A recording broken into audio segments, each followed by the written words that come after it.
Yes. Okay. As per our standing orders, did anybody wishes to speak? Don't think so. Okay. We go with the agenda. Item 1, election of chair, and I nominate Martin Try as he's not been in any committee. I think he'll bring fresh blood to the TCNE. Any seconders? Yeah. Margaret, second my nomination. Well, I'll make a game of it, Chairman. I'll nominate Robin Stutchbury. Oh, I did have my hand up for that. Sorry. Oh, did you? Oh, sorry, Lisa. That's okay. Is that Lisa? Are you seconding Terry? No, I'm seconding Lisa now. Okay, all right. That's fine. Make a game Okay. of it anyway. Are Thanks, there Terry. any other nominations? No. I can't see John yet. So if John wants to vote, I can't see him at the moment. I can see him. Next to Robin. But I can see his box, but I can't. Oh, yeah, I he's can there. see John. There's No, me. he's not. He's not. I've got a pile of paperwork next to me. Oh, John, you're here twice. Comfortable, John. I can see John. I can. Oh. John, your microphone Okay. might be on mute. Yeah, I can't hear him. John, your microphone is on mute. No, I don't think his microphone's plugged in. It's on mute. Oh, Yeah, okay. it's unmuted. We can't hear There you. you are. Yeah, it's muted now. I No, did it's just muted. hear you, John. when you- Yeah. It's muted, yeah. John, can you hear us? No. Yeah. Yeah, okay. Oh, he's gone off. He's not. Where's he gone now? He's had enough. Oh, Oh, okay. okay. Trying to get his headphones. His Xbox headphones. There you go. Stand there. Should we go for a vote then, Yeah. councillors? Can you hear me now? Yes. I can hear you now, yeah.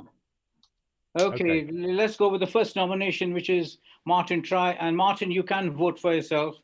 All those in favour of Martin as chairman of TCNE? One. So I make that Geraldine, Margaret, Andy, Martin.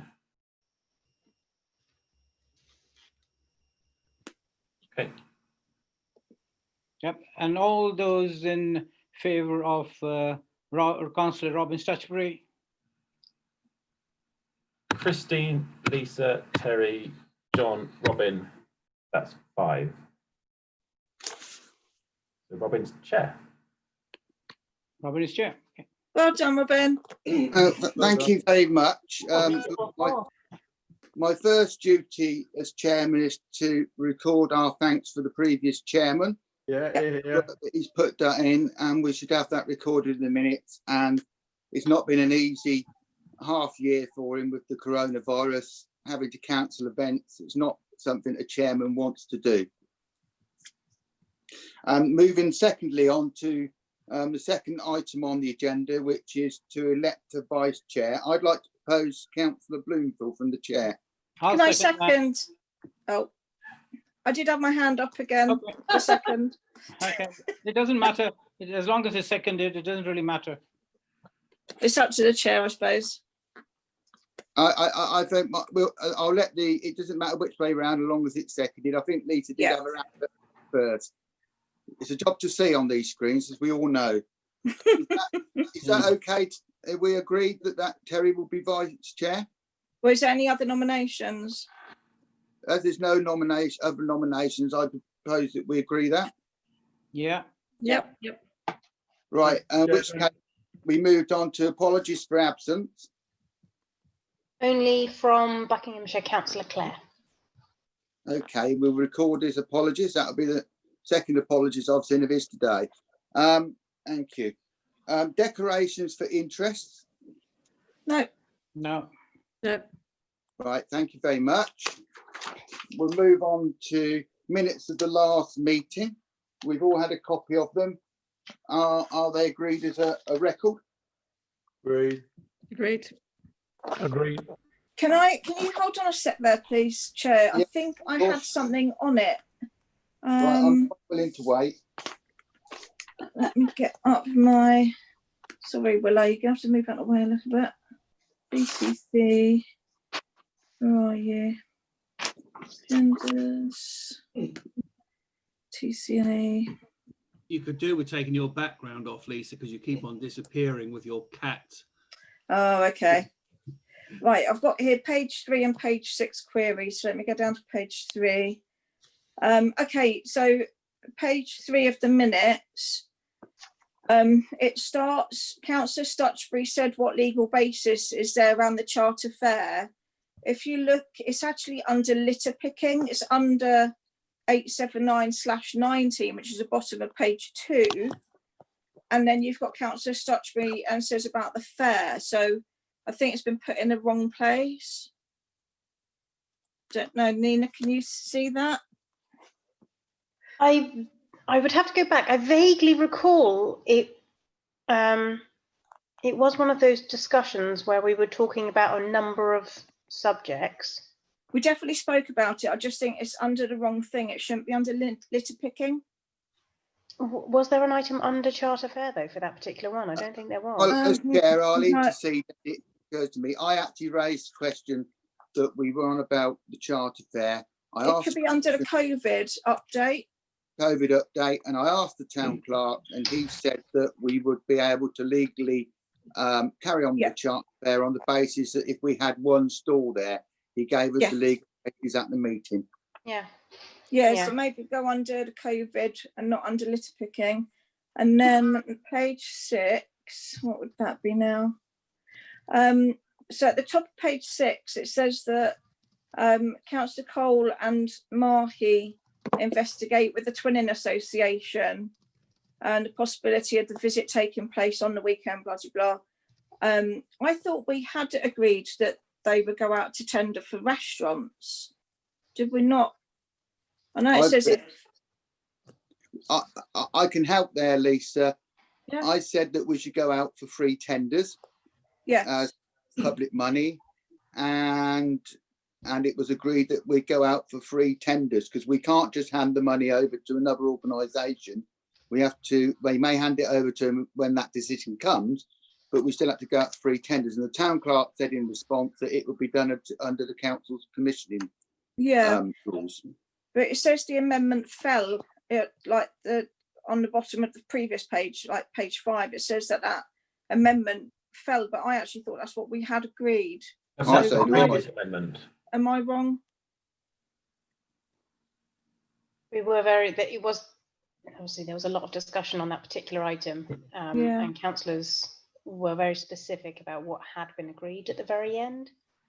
Yeah, but you can't agree something that isn't legally founded. So we can agree the minutes with that, but it still has to be done under the council's regulations, which was agreed but not recorded. Yeah, so I think I can't remember, Lisa. You've obviously got them open in front of you. I think what was agreed there was that Amanda would go and speak with the Twinning Association. Yeah. Right. And from that discussion, we would then move on from there as to arrangements for the visit. Okay. That was just the very first step. Can I propose that we park that now? Lisa writes in what she's got. And you write down what you got, and we get that right and the town clerk gave us a legal note, a verbal point at the time that anything has to be commissioned round. We can't just go out and give them the money. So that's not a legal minute. So we have to do that properly. So if we just leave that now, that would be correct. But we need to we need to agree what the minutes should say though. Yeah. Well, Amanda's got her hand up. Do you remember? In my notes from the last meeting, it says that we were going to go for 3 quotes for the twinning meal at restaurants. And then if we couldn't get in there, look at Lace Hill. But we were going to look for a restaurant that would cater for about 120. All right, but that's what that does. It doesn't say that in the minutes. Then it says that. So Mahi suggested we look at the restaurant since Robin said about you got to go through the proper procurement. Then Margaret suggests Lace Hill, And then it says Andy withdrew his original motion, Robin's amendment fell. And then it goes on to page 6, where it's just going to be the possibility of a visit taking place on that weekend. So the minutes are wrong then, are they? Sounds like it. All Can right. we agree? Can we agree what we're going to put in there? Well, what we have to put in there is that we agreed that we would fund the visit. What we have to put in there is that we would go out to tender. And what we have to put in there is it would come back to committee. I think if we do that, we've covered all our legal bases, haven't we? Okay. Yeah.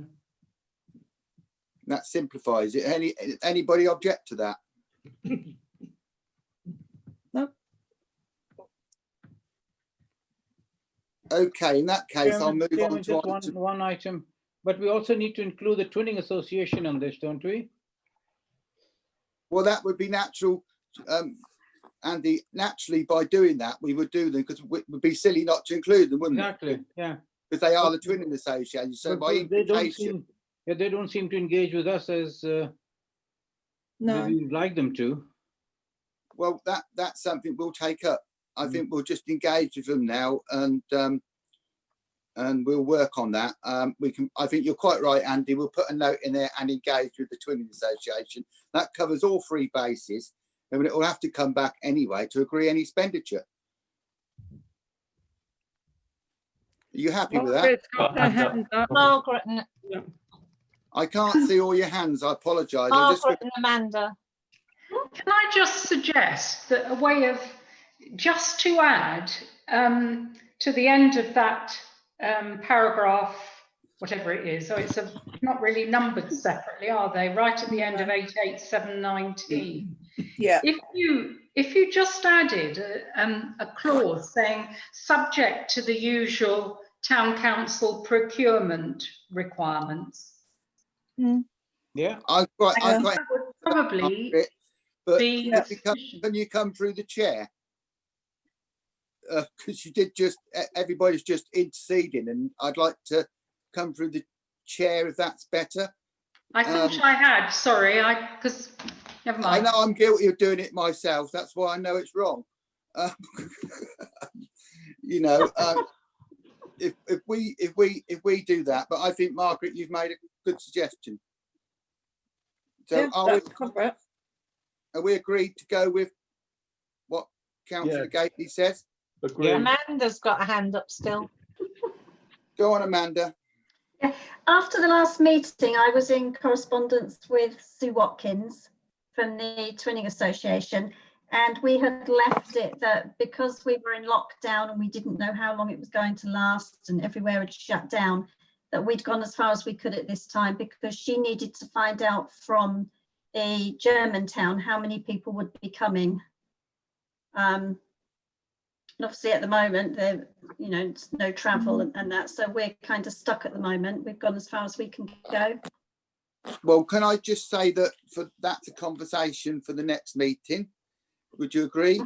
And between Lisa and Margaret, they've tidied the minutes up, and if we can agree that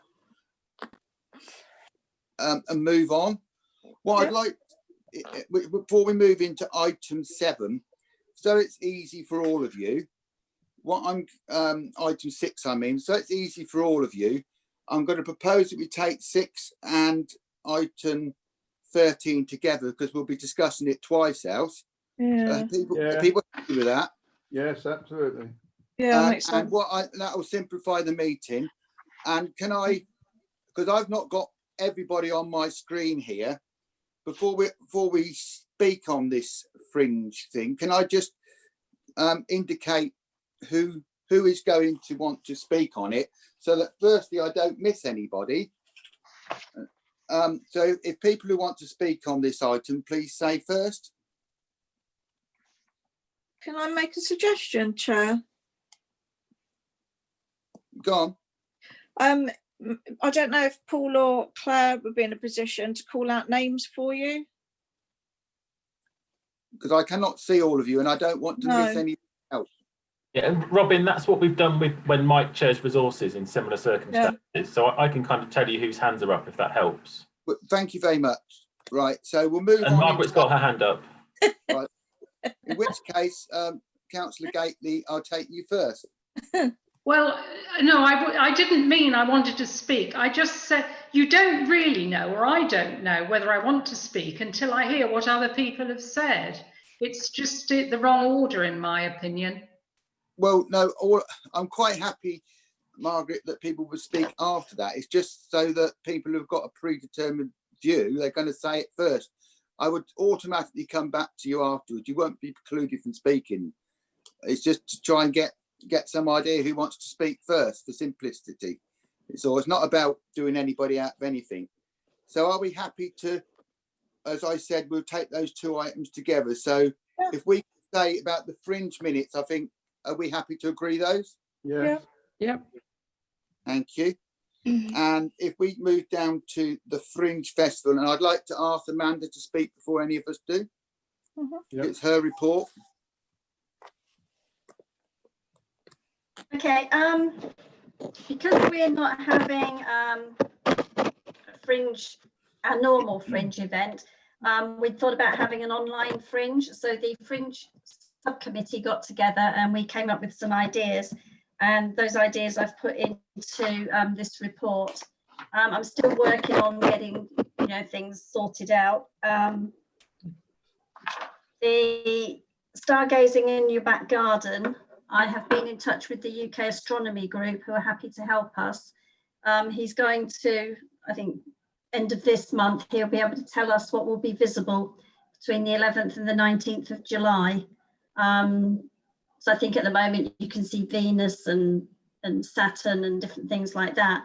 So he will be in touch with us, but he's also happy one evening that week to do an online, like a live chat with people, members of the public, and anybody who wants to join in to talk about different things, because obviously we can't invite them to come along with their big telescopes like they have in the past. But I thought it'd be a good idea because the skies have been so clear recently, and we've been able to see the rocket that went up recently to the International Space Station. The International Space Station go over several times. We've seen the satellite train. So there's been various things going on, and we thought we could do this from the garden, and instead of picking just one night, just do it for the whole week. And if people want to log on to our Facebook page and sort of tell us what they've seen, then that'd be good. Brilliant idea.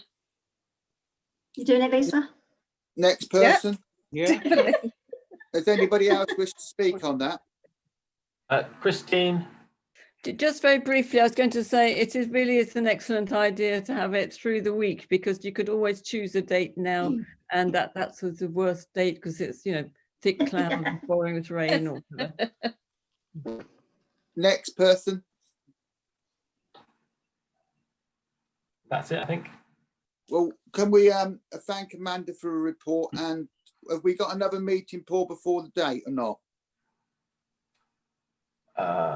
Next meeting is not until 27th of July.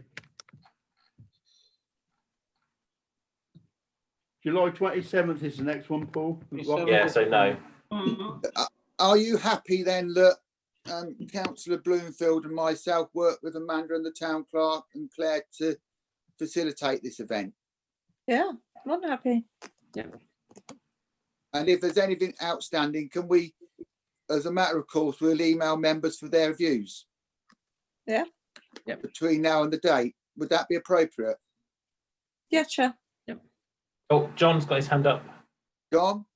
Yeah, just to say that the online karaoke event, I think I'm going to need some help with that. So it'd be good if maybe Amanda and I can have the first conversation sometime online, just to just check out how we're going to do it. Because I think managing it, in a sense, emceeing it and doing the technical stuff is difficult for one person to do, it seems to me. So I think maybe you and me, Amanda, ought to have a chat first about that, and either you help me or somebody else help me. We can talk about that and see what works. Do you want to be? Are you happy, John, to join Terry and I and Amanda in working this program up? I don't think I need to do that. It's just more about the bit that I'm doing. It's more about the mechanics. I mean, it's just an idea at the moment. It's a glint in my eye, and I want to think about actually how to make it work. Well, it was a good idea. We should make it work. So let's try to do. I'll make a note to contact you, Amanda, and we'll have a chat about it. Is that okay? Yep. Yeah, that's fine. Cool. Margaret's got her hand up. Margaret? Yeah, on that fringe online karaoke, I'm maybe being super sensitive here, but can we find a different title for it? I find that, Yeah. I just think it's unacceptable personally, Yeah. but maybe that's me being a complete bore. No, I thought the same. It was slightly whimsical, it has to be said. Yeah. But I'm open to ideas. Margaret, can you give some suggestions? I'm quite happy to change the name, or with the committee's permission. If you can give me some good suggestions, please do. Well, I'll have to think about that. Just another more general point. We only really referred to those two events, the astronomy and the karaoke, but obviously there are other things in Amanda's report. Are we just assuming we're giving agreement to all of those to go ahead? Yes. Fine.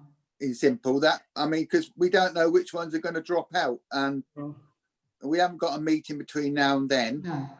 And gravity will take for the rest, and enthusiasm will do for the best, won't it? You know. Yeah, and I think it's really good that our events coordinator's been so creative, given the constraints upon us at this time, because I don't have that kind of. I don't have a creative streak in my body, I think. So well done for being creative. I think Councillor Bloomfield wanted to speak. It was the group effort. And Lisa had her hand up as well. No, we'll take Councillor Bloomfield next, please. Yes, Chair. Well, what we've got to remember, hopefully this will be a one-off. And I mean, no matter how it goes, it'll go well, even if there's hiccups along the way. And I think that Amanda's got it together well. There's enough there to keep everyone happy. And we support on this. Totally agree. Are we happy to proceed on the basis that, as I said earlier, then, that Councillor Bloomfield, myself, and we'll get support for John, and Margaret's going to think about, and other members, please think about a better name. If online karaoke is not the flavour of the month, let's please get some suggestions in. I haven't got a better one. As we sit here tonight, is that agreed? So we can move on. Yeah, go with it. Margaret's got Margaret. Just an immediate reaction to the title is, why not just drop the F and have okay? Yeah, Okay, absolutely. okay. Okay, karaoke. I've got nothing against that, Margaret. That's Okay, karaoke, okie pokey. Are we happy to go with okay karaoke? Yeah. Yes. Is John happy with that? Well, look. No, it No, doesn't I make sense think- saying karaoke twice then, aren't you? I think we should incorporate Buckingham in there somewhere. I don't know, Buckingham online karaoke, Bock. I think we go with the other one. Let's get some suggestions in and send it around the committee. Because at the moment, I don't want to waste a lot of time backing up. No, we could be here forever. We could be here forever. And Like people on the have name got of other things pop to do. group, it consumes whole days. I think we can soon get gravity will take for who, we'll see what is the most popular. Well, I'll move on to, if that's agreed, I'll move on to item 7, terms of reference. Can I make some comments before we discuss these terms of reference? There's some stark inaccuracies in them. The terms of reference, if you turn to the events that we're doing, it alludes to the fact that we're doing 2 events. If you're on item 10.6, it alludes to the fact that we're doing 2 events which we facilitate, we don't run. So I think we need to change it there. the Christmas parade, we don't run it, we facilitate it. And we also don't run Remembrance Parade, we facilitate it. So I think either we put in an item, that comes item 6.7, so it's listed properly so the public know when they read our terms of reference what we're funding, what we're facilitating. Because I'm saying that because we're going to be in a difficult year this year. Who knows whether the Christmas parade will take place, and who knows what will happen with Remembrance Parade. And it is, the British Legion made it very clear to us that it's their event and we facilitate it. And the other thing is, later in the agenda, we're discussing the Good Endings Fair, but it isn't in our terms of reference, and which is really strange because it's not down as an event. So I was going to suggest that we go away and look at what I cannot remember exactly what the town council agreed, but I think if the town council agreed that, yes, we're running that as an event, it should now be added to our terms of reference. If it was agreed that we did it as a one-off, we should know that and make a decision thereafter. But it doesn't actually match what we do. Do members disagree or agree with that? Lisa's got her hands, and Martin and John. I'll take Lisa, Martin and John in that order. Lisa? Thank you, Chair. Yeah, I'm quite happy with your suggestion. There is already a 10.7, but you could swap them around. So 10.7 became and facilitates or funds and coordinate with the various committees of the Christmas parade and Remembrance Parade. And then just have 10.8 to arrange to purchase the hanging baskets. But yeah, I'm happy with that, Chairman. Are you happy? We'll go on to, it was John, was it next? No, Martin next. Martin, go next, Martin. Yeah, I know all of this has been in, but because of where we are at the moment, is it not a little bit limited to have these specified within the terms of conditions?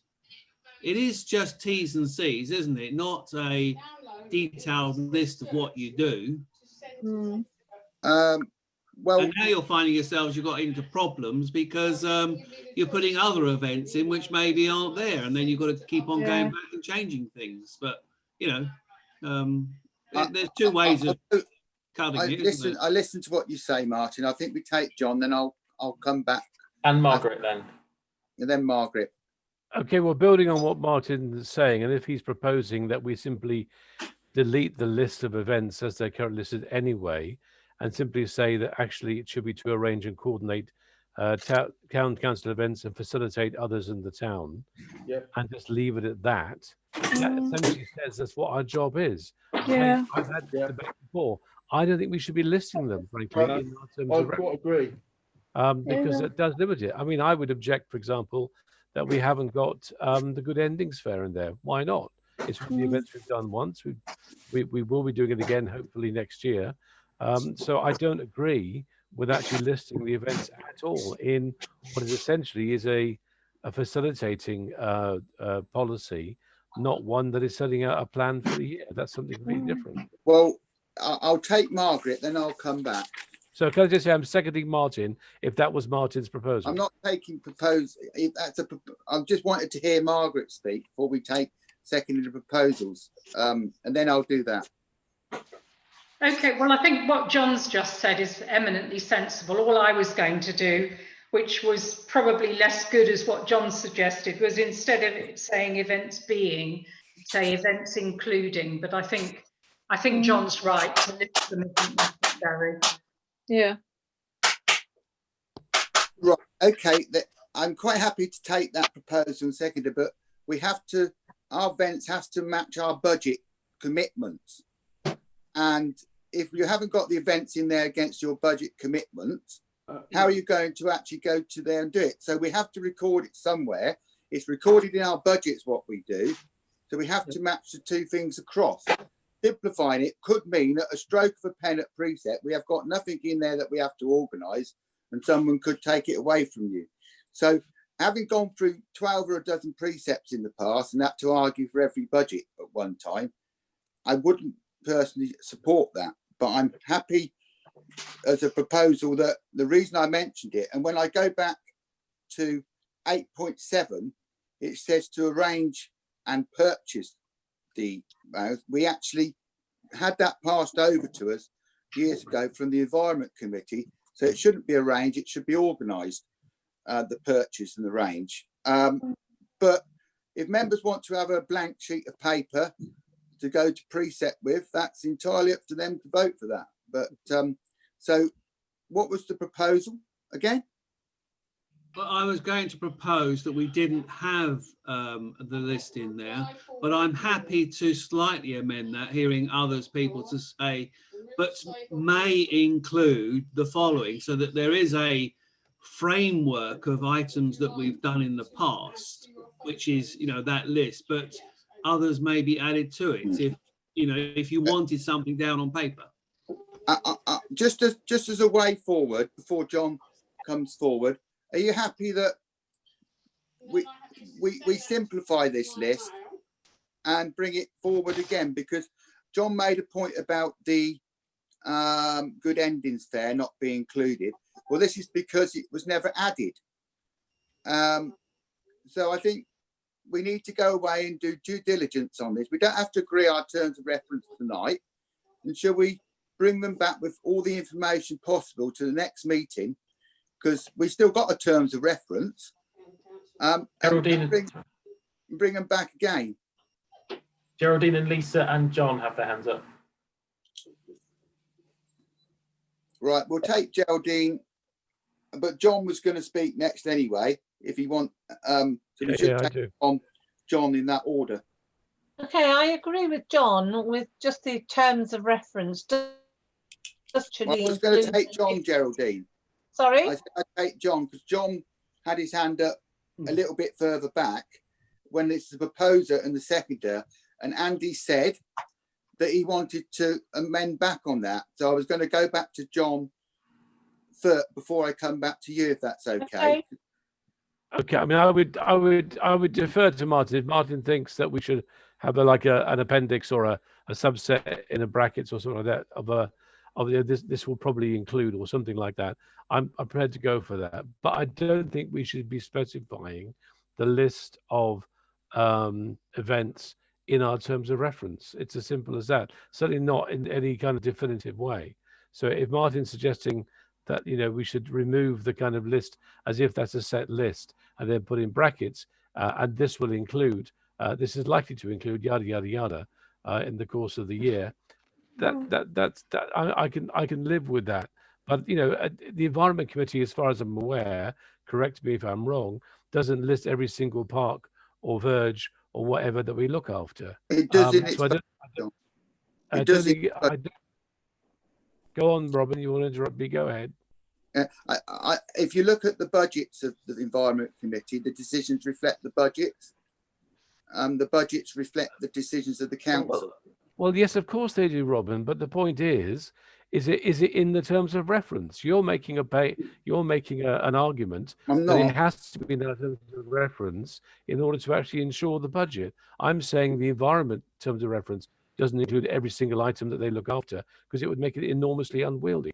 And I'm saying for the same reason as us in this committee, we don't need to list every event that we organise because that could limit us. We don't want to be limited by what's in our terms of reference.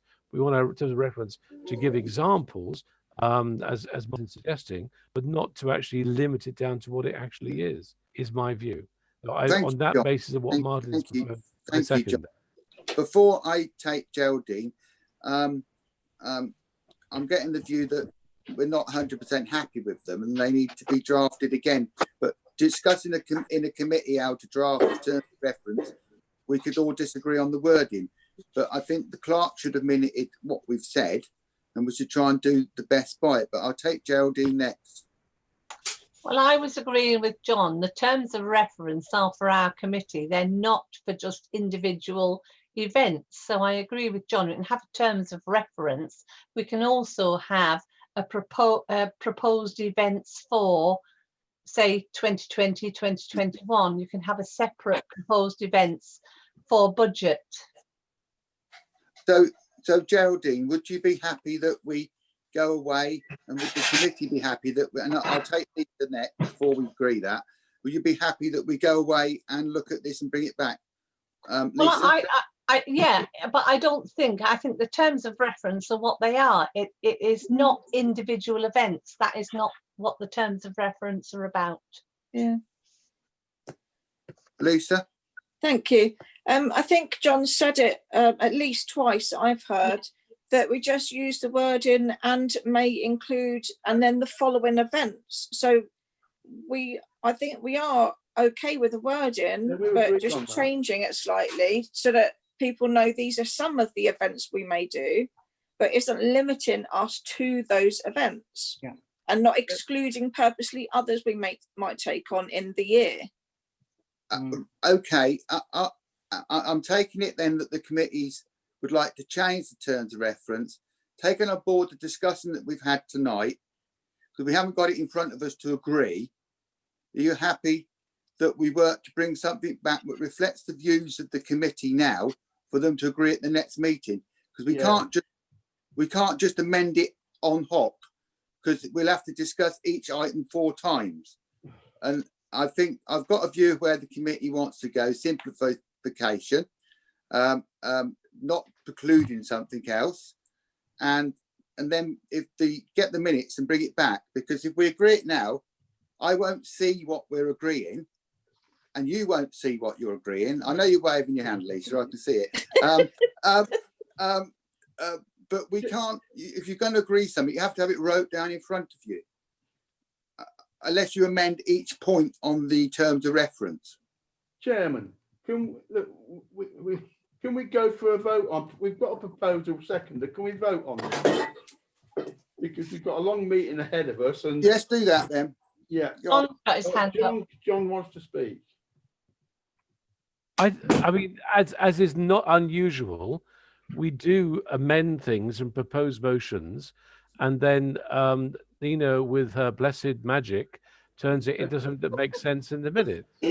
So I don't think it's beyond us in terms of indicating what we want, how to amend this, and then we can ratify it at the next meeting. I think the idea that we're going to ask the clerk to go away and come back with a draft that we'll end up trying to change a couple of words of anyway is right. Just I propose we move to the vote then, John, on basis of what you said, and Terry propose the proposal, and the second it will move to the vote. Okay. The proposal.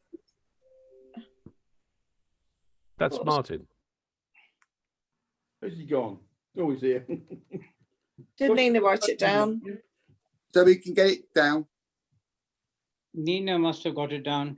Yeah, Nina. No, we have to hear it, and the proposal and seconder then vote on it. I take the point that we, as Terry made quite rightly, going round and round in circles. Let's have the proposer and the seconder and then vote on that. All right, so you would like me to propose the wording then? Yeah. Okay, so under annual and other events, it would read the Town Centre and Events Committee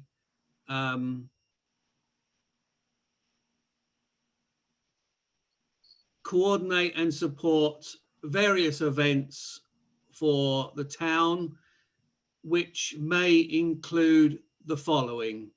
And then we put a list of events in there. Yeah. John? That are in the T&C terms of reference as is now. Are you happy with that, John? Yep. Okay, all those in favour? 1, 2, 3, 4, 5, 6. That is unanimous apart from you, Robin. I'll vote then, that's fine. Next, 3, 4. I was just listening to the vote, Chairman. Clark. Right, okay, we move swiftly on. Sorry, can I just check who seconded that? John. John. John seconded it. Thank I you. did. That's why I said, can I have the proposer and seconder so that they could be clear to the members what they were voting on, taking on board John's points and Terry's well-made points about the time we were discussing it. Right, I think we're next item now. Right. Okay, action list. Is there anything anybody wants to mention on the action list?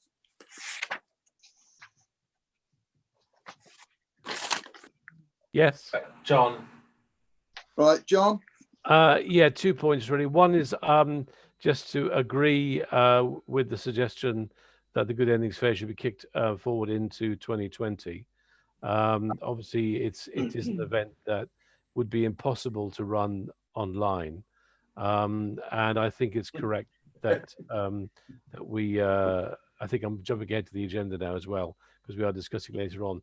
The actual more important point is I don't agree with the idea that the event to celebrate 100 years of the War Memorial should be done at any other time other than the 20th of May. So I would suggest that we actually replicate the event that we did have planned for this year and do it instead on the 20th of May 2021, and that we invite the same set of people, and we do that now and give them a number of months notice to do so. I think it doesn't make sense to me to organize it on any other day other than the actual day. Now, I know there's a dispute about whether it's the 19th or the 20th. Maybe there's a way of resolving that by looking at the archives, which are currently not accessible. But I mean, the date that's on at least 2 of the 3 sites is the 20th of May. And that would be my proposal, that we go forward with that. Next. Terry and me both want to say something on that, Robin. I will second what John said. Does anybody else have any other views on that? Robin, Mark wants to say. make a comment that if we could just word it slightly that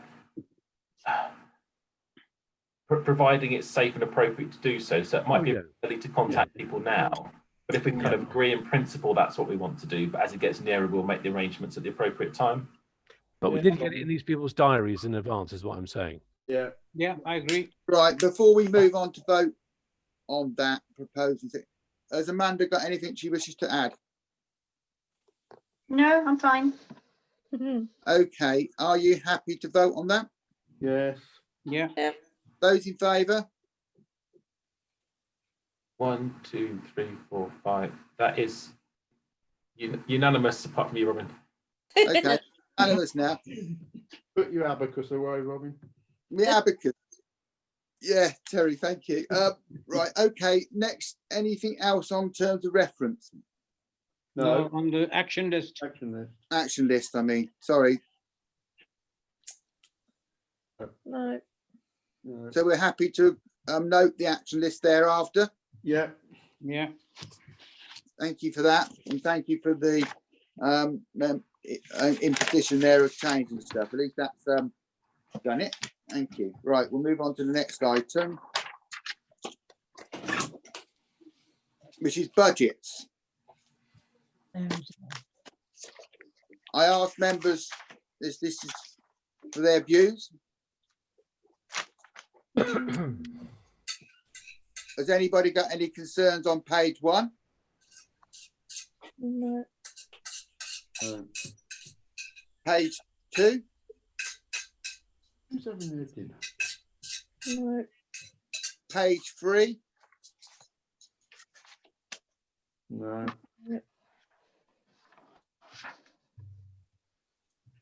Okay, that brings it.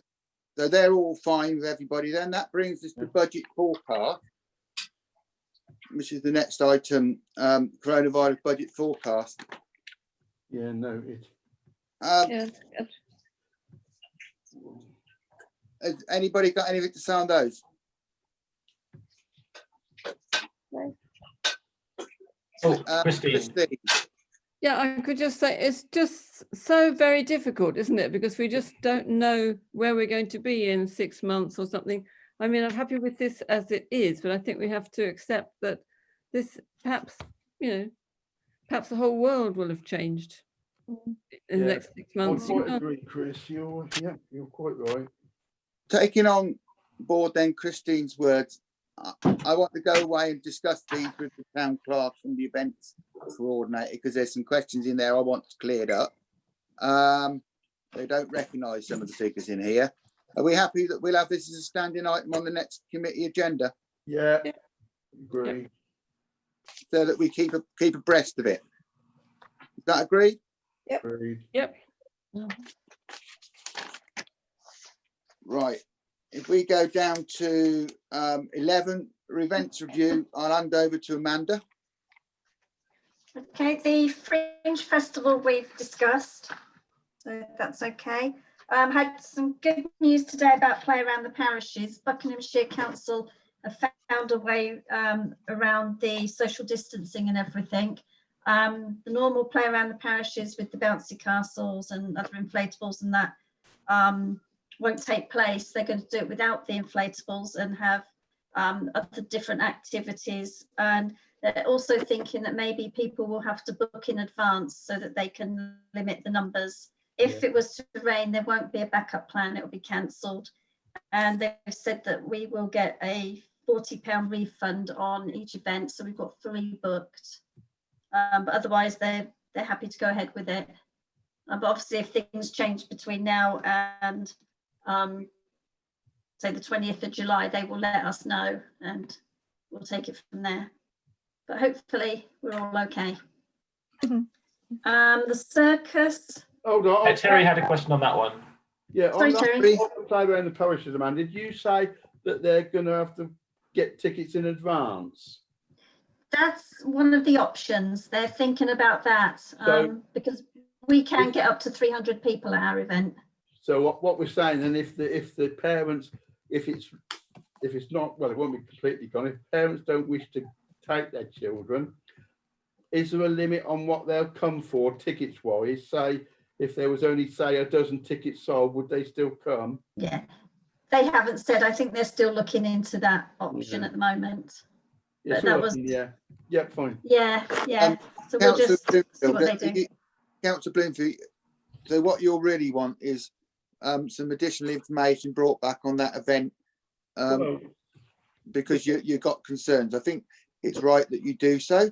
Are you happy to give a note to the committee when you know the answers to those questions, Amanda? Yeah, I can update you when I get the information, because our next meeting is on the date of the first session. Right. Before I go back, Becky's pretty good at.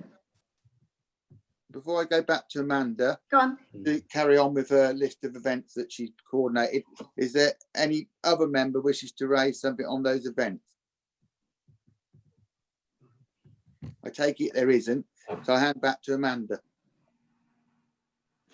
Okay, the circus that was put in for the 14th to the 16th of August. I've been in touch with the circus people, and at the moment all their events are cancelled and they're not quite sure what position they'll be in August. So we're just waiting for them to tell us what's going on.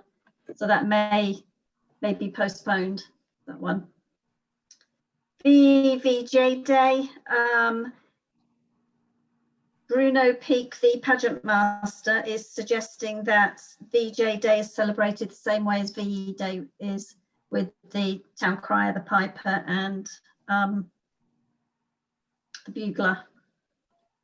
And I think Lionel Weston has finally sort of come around to that idea as well. But that one, obviously, because we don't know if we can have gatherings by then, is sort of up in the air as well. But it looks like we'll go with the online version, if that's okay with everyone.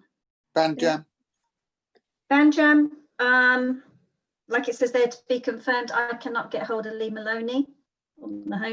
I've tried 3 times. I've emailed him, I've left voice messages. I've even asked the trolley boy at Tesco's, because he works with Lee on Bandjam, and he hasn't seen or heard from him either.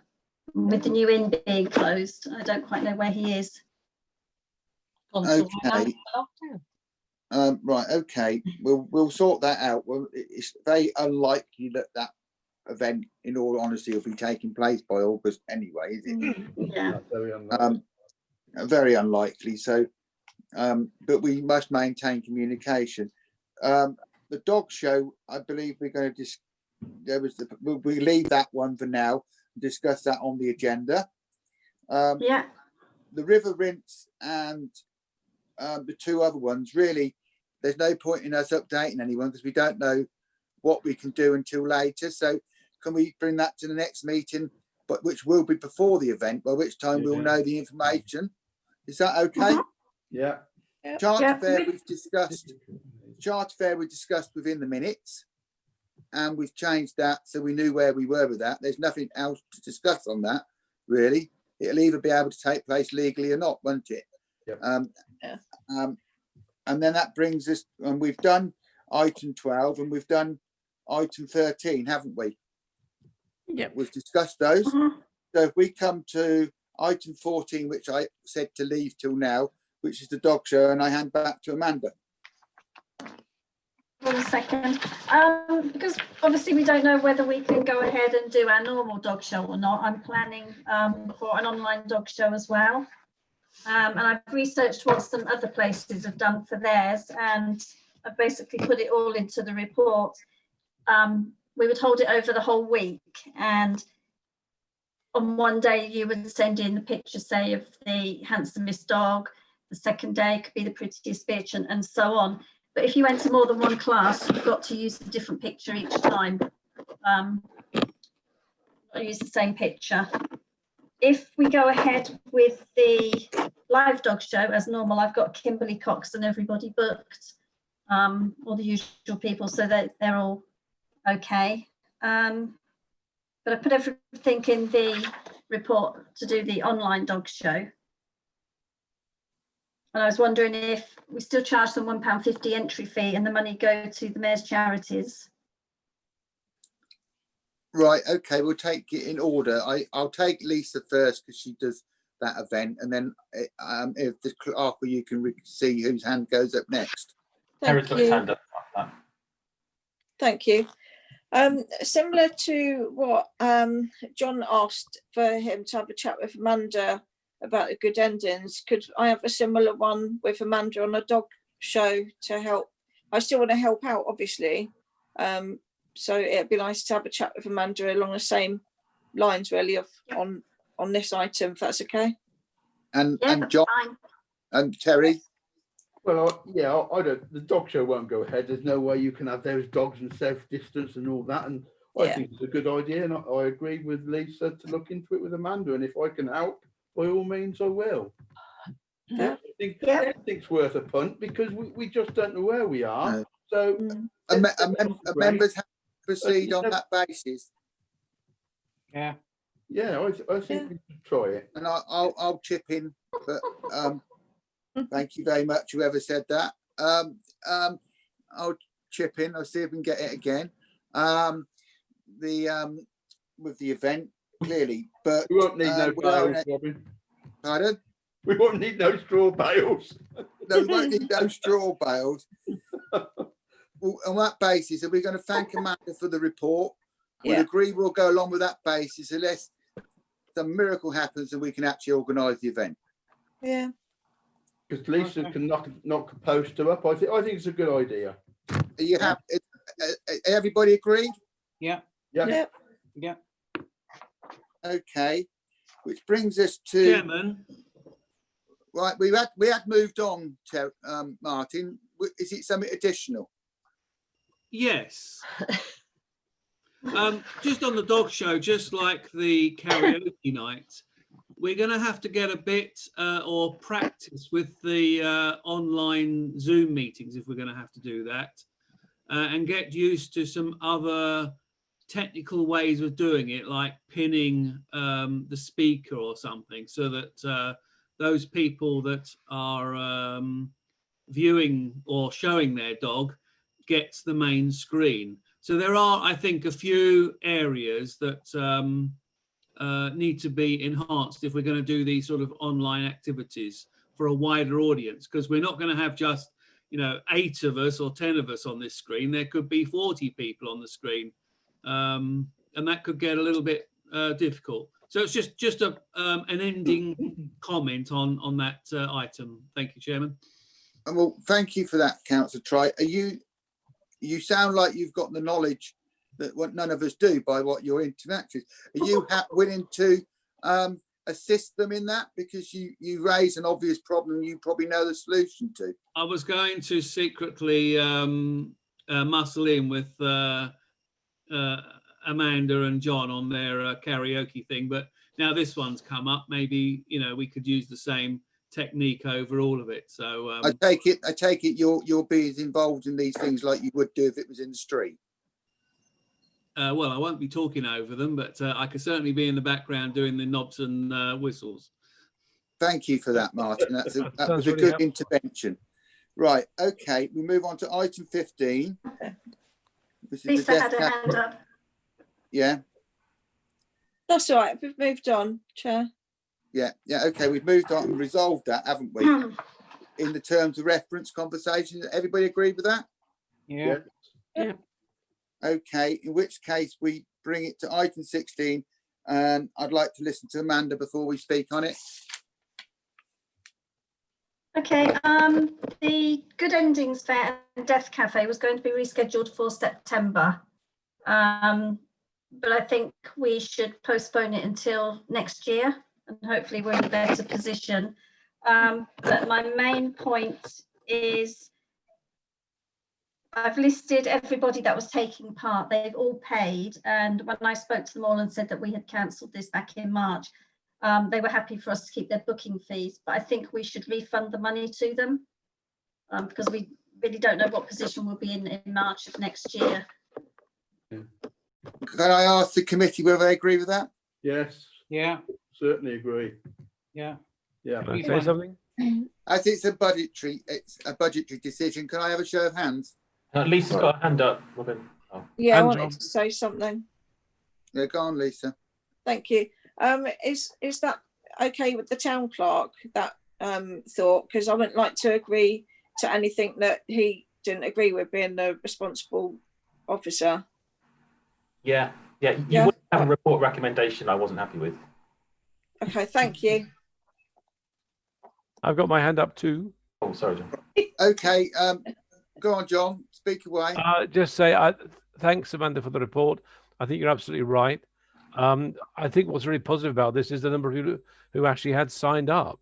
I'd not seen the full list until now, and I think that's really great. So well done for getting all those people to sign up in the first place. I think when we write back to refund them, say we are definitely intending to do this again, but we don't think it's right to hold on to their money for the time being. But thank them profusely, and we look forward to welcoming them again when restrictions are lifted and so forth. Is that agreed? Yeah. Agreed. And going back to what I said before, because it's a budgetary thing, we should vote on it. Are we? Can I have a proposer and a seconder for refunding the money? Yeah. I'll happy propose to it. propose. Or Oh, second, Lisa. I don't I'll mind. second. Oh, One or other, we don't mind. Yeah. yeah, Lisa and John. Okay. Can we have a vote on that? That's unanimous. Thank you.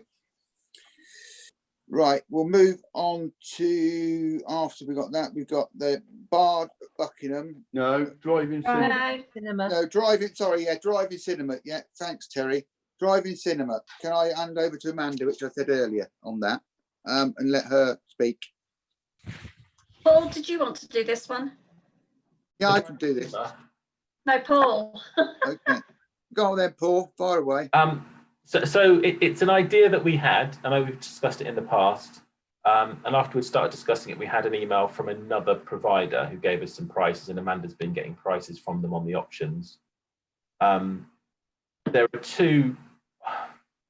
basically two options. One would be we could do a drive-in cinema, and the glory of that obviously is everybody sits in their cars, which makes it viable from a social distancing point of view. The problem is where do you do it? We did get permission from Buckinghamshire Council to use Cornwall's Meadow car park to do it in. But the pricing, what was it, Amanda? They needed 300 cars to make it about viable, wasn't it? Was it 45 to 50 cars? Okay, but 15 quid per person.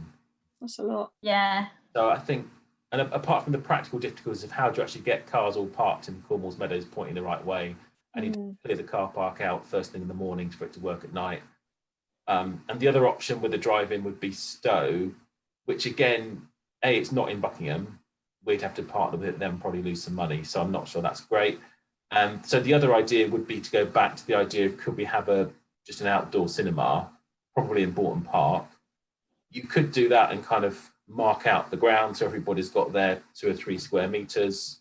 There is someone we found who could have a screen which works in the daytime, which would solve a lot of the past problem.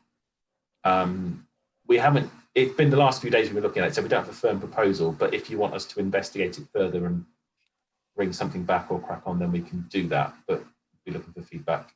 And Lisa's got her hand up. Right, Lisa. Thank you. I just thought of another area that isn't going to be being used at the moment. The old football ground down at university owns it, and they were using it for overflow car parking down by the garages. Do you know what I mean? Yeah. Where they got the floodlights and that. It's like a completely flat area, isn't it? Because they used to have a football field on there. Ford Meadow. That's it. Ford Meadow. Thank you. What about there? The university aren't going to be using it now. Could do, yeah. We'll add it to the list of investigation. Yep. Has anybody else got their hand up? Because I can't see. Geraldine. I was thinking maybe this is something we should be facilitating, not actually putting on ourselves. That's the point. There must be other cinema people involved who would like to do this rather than us organising yet and paying for something else. Well, just on the finance, the idea would be it'd be at least self-funding. So we'd cost it in a way where people would buy tickets that would pay back the cost. And there are different ways of doing that, and barriers and headsets and things. And we'd hire a company. Right, before we carry on. John's got his hand up as well. I guess it feels a bit like the ice rink. This does, in the sense is that there's an organisation willing to do it, but not willing to take the risk. And I guess the question is really whether we want to take the risk. And the risk is either that we could lose money on this, or that we set it up, it's not viable, we cancel it, and therefore we lose face.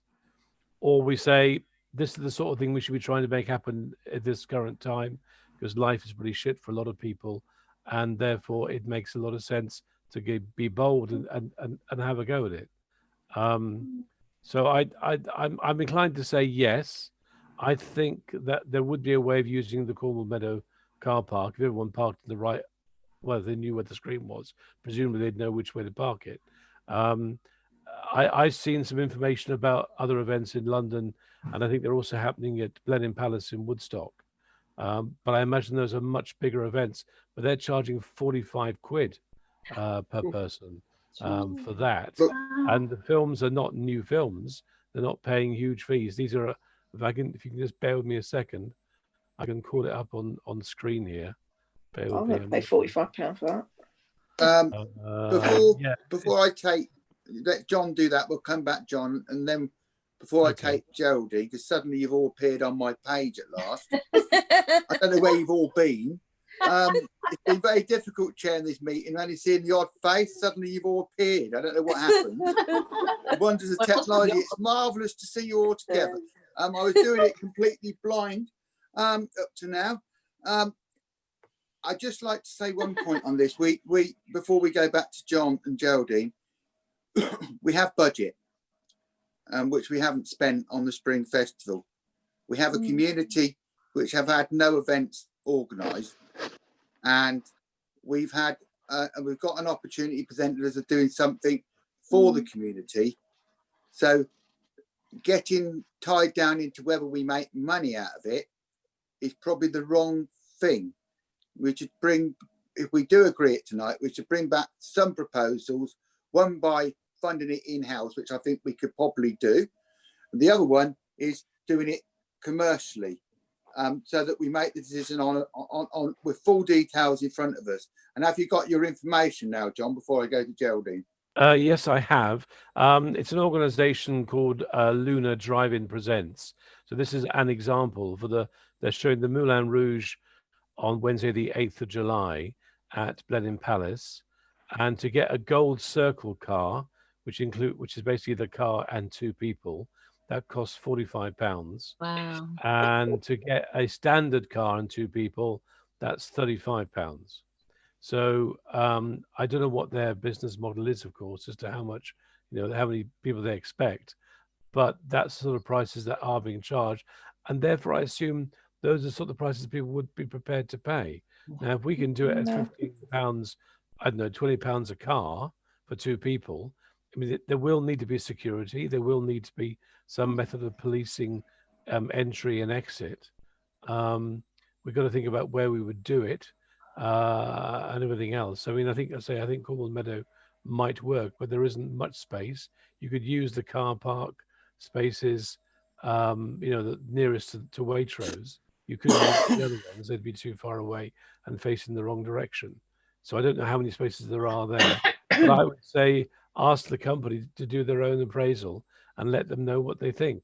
But I think it's worth looking into. We'd have to make a decision as to whether we want to take the risk or not.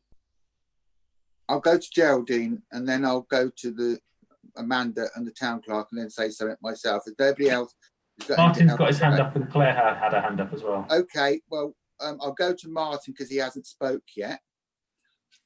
Oh, why don't we do it in cahoots with the film place? They know the sort of films that we like in Buckingham and what has been put on. They've got the expertise in that side of things, and we may have the budget arrangements on our side of things. So if we use their brains and our bank account, we may come up with something positive. Next person who hasn't spoke, then I'll go to Geraldine. You said somebody else had their hand up. And Claire had a hand up. Claire, I haven't seen your face yet, my love. Hello, Robin. Hello. I just thought I'd give, because we did do the sums on the quote that we had, and it worked out if for maximum cars, it would be £65 a car. Wow. We did it as individuals, it was £15 a head. So if you were sitting out in the grass without the car, it's £15 a go, otherwise £65 a car. Jeez. Wow. And that was just obviously for the screen, that's without any security or other. That's a lot. If nobody else is going to speak, I'll go back to Geraldine. Okay. I was going to say the same as Martin. Can you hear me? Yeah. Yeah. About the film place, because they obviously go out to get films in from us, so they know who to contact. I don't think I think £65 is going to be way above what anybody in Buckingham wants to pay. And the other thing was that the car park area, opposite us in Fishersfield that the Buckingham University used for their graduation car parking, that's not used for anything else, and it's a big space. So, before I go back to Paul and Amanda, I'm getting that we want to investigate this, and we want to bring back a series of proposals, either around. It might be cheaper to facilitate it in one way ourselves than actually get into charging. The other thing is, if we use county council or Buckinghamshire council land, perhaps we should ask them to be involved in it, if only to facilitate the property. Are we happy to go away and work at some proposals and bring them back so you can make a decision on A, B, and C, and then on that basis? Yeah. Are you happy with that, Paul? Are you happy with that? Yeah. Yeah, my only thought on it is the next meeting's 27th of July, and that could be quite late to make an actual decision to get something happening over the summer. You call a subcommittee. So the other option would be if you want to delegate to... Well, shall we agree that listening to the committee, I, Terry, you and Amanda will go and look at it, and we will inform the committee of our findings. And if we suddenly had to make a budgetary decision rather than bounce people into it, that we call a short Zoom meeting to agree that one item. Yeah. Would that be a way forward? Yeah. We don't have to all meet. So that we can sort of envelope the fact that we need to have an extra meeting that way, can't we? Just do one item. Good idea. Does that help? Then everybody's included in the decision, aren't they? Yeah. Is that a way forward? Yeah. Okay, but that's agreed then. Yeah. Well done, those who thought of it. Bard of Buckingham, who's he then? Okay, so not much to say on the Bard of Buckingham. He's been active online. The Bardic Council hasn't met for 2 or 3 months, so it will be meeting a week on Tuesday to start to talk about whether we hold an election in October or not. So the idea was to hold an annual election every October. Whether that's the best thing to do in the current situation, not sure. Obviously, Dean had massive traction and exposure in the role so far, so it's a bit of a thought about, do you want to change the Bard straight after 1 year or stick with him for another year, and exactly the process we do. But the part of the idea was that the election process of the Bard is a big part of the whole thing. We're involved in having an election. Obviously, you could do that online. But before we go to members, I take it there's really 2 options here. One is that we provisionally think about an election, and the other one is that we ask the Barb to carry on because of the coronavirus for another year and do it thereafter. Yeah. I'll be happy with that, Chair. I think Andy's got his hand up, Chairman. Andy, sorry, I can't see you, mate. Okay, thank you, Chair. Yes, I think I'll go with, I'd rather go with your second proposal and just ask the Bard if it's prepared to do a second year, and then in the 2021 do an election. Yeah. It'll be a lot easier because with coronavirus, it's very difficult to hold a election with everyone there with social distancing. Yeah. Yeah, agree. The members happy with that? Yeah. Yeah. I mean, just to clarify, we're not making a decision on that tonight because I'm not giving you a recommendation, but the town council doesn't control the Bardic thing. So the town council supported the election, but actually the Bardic council itself is a separate independent group. So we can't just decide that for them, but we can tell them what we think. Yep. Okay. Yep. So is that a recommendation to them as a way of proceeding? Yeah. Yes. I want to have a look at their terms of reference after this. Yeah, thank you.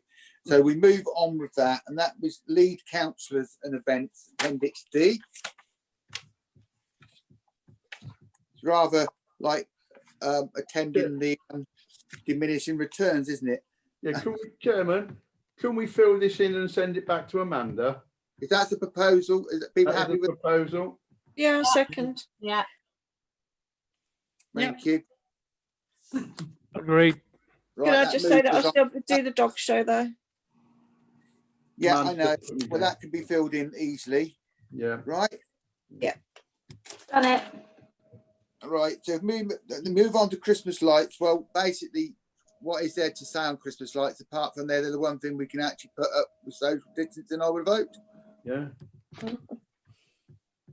So is there any budgetary decisions to be taken on that? Amanda, I see your hand. Okay, yeah, it wasn't about the Christmas lights that we've already got up. It was about extending the icicle lights. And we've talked about extending the icicle lights from the almshouses down to the turn where you go into Waitrose car park. I've looked on Google Earth at the road down there. So I've already got permission from Harrison's to put icicle lights on there. I'm still waiting to hear back from the butchers, but we could go then from there all the way down to, is it Red Chili that's on the corner? Yeah. Yeah. We'd have to have somebody come out and have a look to see, because we'd have to get some timers and everything put in the lighting columns that are down there. But we just wanted to say, that was the idea, to extend the icicle lights down that way, and then maybe next year we can go sort of towards Bridge Street. Okay. Just to clarify that we have got spare budget to do it, so we'd bring the actual decision back to the next meeting for a proper decision. Yeah. Oh, good. That's good. Excellent. Am I taking it, Paul, that you can bring a budget costing for this back at the next committee meeting between you? Right, in which case, are we happy for them to do that? Yeah. Yep. Then we can make it on actual what it's going to be rather than whatever. Which brings us over to access. I'll turn to Councillor Strain Clark first. I think on the agenda, it seems to be saying the town clerk will be talking about access able and our contract. So that's really more relevant because nothing really, my whole, to do with access hasn't been happening. Being stuck in the house. I know. Access able, then town clerk. So yeah, the access able contract, we're 2 years into a 3-year contract with access able. And spoke to full council back last December, November. Gave a good presentation, but didn't answer all councillors' questions. Into them asking for a breakdown of hits on their site from Buckingham, and they haven't given me any information. I went along to the access able group before lockdown and talked through access able. The general feeling of that meeting was skeptical about the value of it as a website, I'd say, but a great deal. But they were very keen to emphasise the value, how much they appreciated the effort councillors and residents had put into it, how much they'd appreciated the investment the council put into it, how they didn't want to kind of lose the value and the energy behind the town's contribution to it. So the conversation we had was, if we stopped funding them, what else would we do with that kind of funding in terms of making Buckingham more accessible? And that was how we left the meeting. They were going to come back with suggestions on that. Obviously, that hasn't happened yet, given the lockdown then came to pass. So the next payment for year 3 is due in November. My gut feeling is councillors probably wouldn't want to make that payment unless we've got evidence that we're getting a decent service. So we have got another couple of meetings where we actually have to make that decision. But I just want to keep floating that there is an issue there. And if there's any feedback, that'd be helpful. Hopefully access able will have a chance to discuss it before we have to make that decision. So I guess it'll be a decision at not the July meeting, the one after that. Thank you. Before I take members, I can sit, ones I can't see is Andy and Martin at the moment. Have they got their hands up? No. Okay, in which case I come back to the square that I've got. But now you've all appeared, which is wonderful. You suddenly were there, not there, and then you came. It's so nice.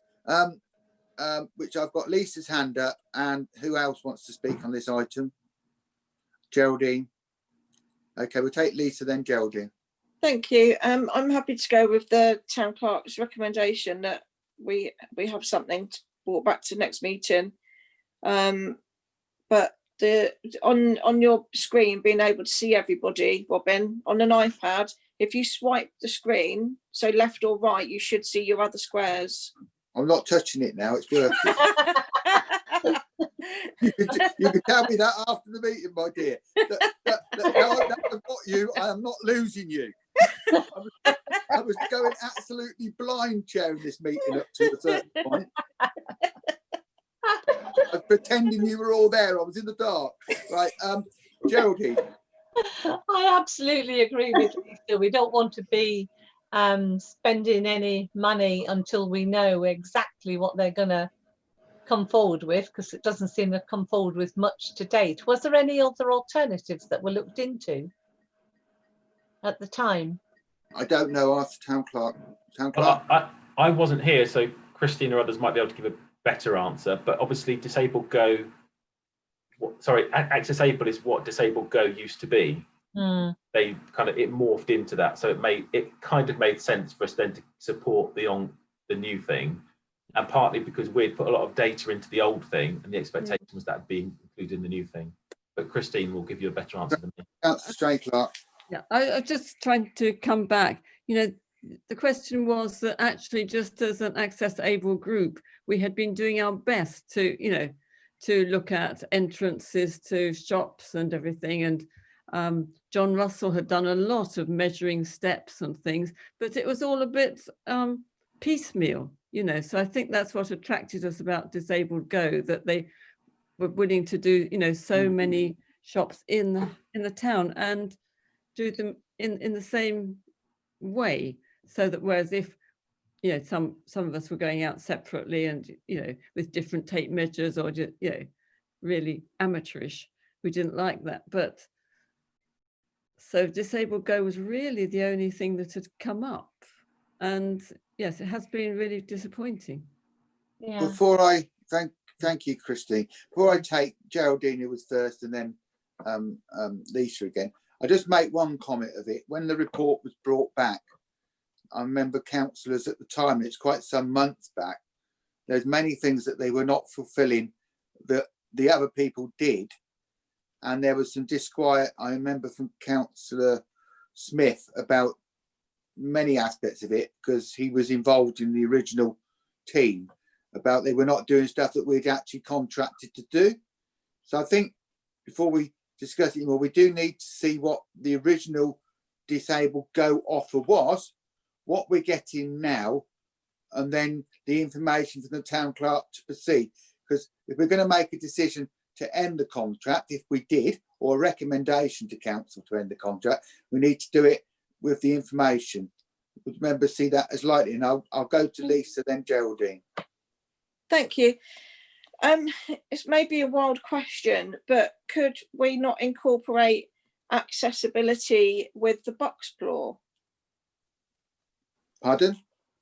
You know, the new Buxplore box thing that we've got. Yeah. Could that not be incorporated somehow, so we're merging the two? Can I on that, Robin? Yeah, go on, Paul. So possibly, although Buxplore is quite specific in what it's designed for, but the opportunity that I think is perhaps more immediate is we're currently working on the new TIC tourism website. Yeah. Based the old bucks.co. And actually, if we spent what we're paying Access Able on that website to put some accessibility stuff on it, I think we could put some really good content on. So yeah, perhaps that would be the way to do it. I'll come back to Gerald before we wrap this up. Right. Well, I agree with what Paul said on that. I'd far rather go that route, because I don't think that the Access group, whatever they're called, I can't remember, are going to achieve any other than what we achieved on our own, because of the nature of the old buildings, the steps and everything else. There's absolutely nothing we can do about those. Yeah. We can't change any of those unless they put sort of little artificial ramps in and things. But, you know, so they're not going to get any further than we could ourselves. Yeah. So I would go with what Paul said. I will go to Christine again. I was going to say I slightly disagree with that, because things like, if you look at Lloyd's Bank, you know, there can be pressure put on, and so that's what happens when you have somebody actually looking at access. You get sort of, you know, one step forward, 6 steps back, but you know, just occasionally you do get, and so whatever, I do hope we do something. Yeah. Right. So, but not money down the drain. I don't think I'm taking it with agreement of the committee. We're not in a position to make a decision now. We're in a position where we want to have the information to be able to make a decision. Yeah. So if that option, which was suggested about doing it in-house and the town clerk, should be included as an option. Definitely. And we should get, we have to really come up with real good reasons why we would end the contract, because you can't just end a contract because you don't like something. We've got to demonstrate it properly for the sake of our minutes and the sake of the public, so they know why we did something, if that was the recommendation. We're not saying that's what it is, but we do have to be careful when we do that, because we're dealing with a company. Are you happy with that? So we can move on? Yep. Thank you. And 21 Market, before we move on, I have to say, I've been, Councillor Smith and John and other people wandered around the markets, and it was so nice on the other Tuesday to see so many stores back again. It cost me a bomb. I went and drew some money out the bank and it all went. So that was a mistake, drawing the money out. It was more than a fiver, Chow. I spent at least 5 times that. So Claire's here, and have you got anything to say, Claire? Just it's a COVID-19 measure in the first instance, but it would give us a much better auditing trail, and I think it's a safer for Russell, the market manager, to not be wandering around with cash. People know he's carrying cash. I think it puts him in a bad situation. I agree. Yeah. They're quite, I mean, these are well-established machines, whichever one you decide to choose. They are safe, they are fully auditable. We can see exactly what's gone in. And I would, very much recommend that we move forward this way. The traders are happy with it. There are no problems there. It's just a safer, more modern way to operate. Okay. I totally agree with it, Chairman.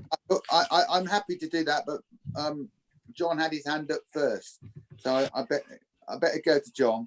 I just want to support what Claire just said. This is going to be the way to go forward. I think one of the consequences of the COVID-19 pandemic will be that we'll see cash less and less. I think and that will impact upon people who depend upon cash. I fully appreciate that, but I think I hardly use cash at all these days. I think we've got to stay with this. So I'm taking it. Terry's proposing it, and you're seconding it. And Lisa's got her hand up, Chair. And we'll go to Lisa next. Thank you.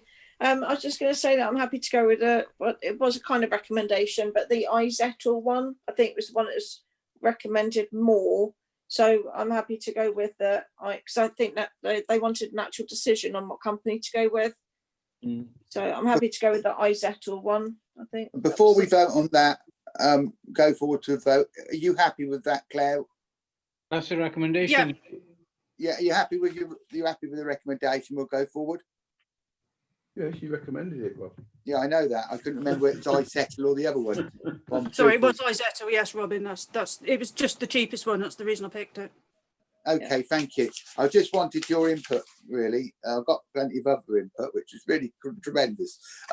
So, are we agreed? Yeah, Matt. Yeah. Before you go to a vote? We'll go to a vote. Is it budget thing?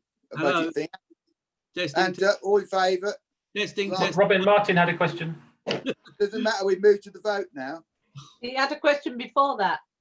Did he? Okay. Sorry, Martin. I couldn't see you. I did say I couldn't see Martin and I couldn't see Andy, and then no comment, and then we went into the discussion. Too quick. Yeah, go on, Martin. All right. Two comments.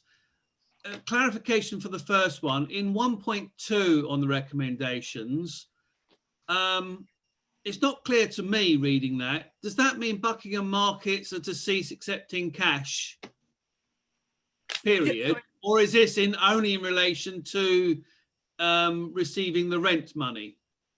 It's the rent. So the market will only receive cash, not the individual traders. It's up to themselves how they wish to payment. But we would only accept payment in cash from our traders. Right, sorry, it didn't jump out of the page to me on that one. And the last bit that you're going to vote on, you went for the iZettle because, well, that's the cheapest, but also it needs pairing with a mobile phone. Does the market manager have one of our own mobile phones? Yeah, send a report, Martin, that he's got a work phone. He's got a work phone. Yeah, it is, Martin. I think your concerns are pretty much answered by Claire's report, to be honest. I didn't see that in there, but I must have missed it. Sorry. Yeah. Don't worry, I missed a bit. That's why I asked Claire. The name's subtle, so we're both at fault. Subtle, probably not a word I know how to use much, but so are we happy to go with the proposal and second and agree this? Agreed.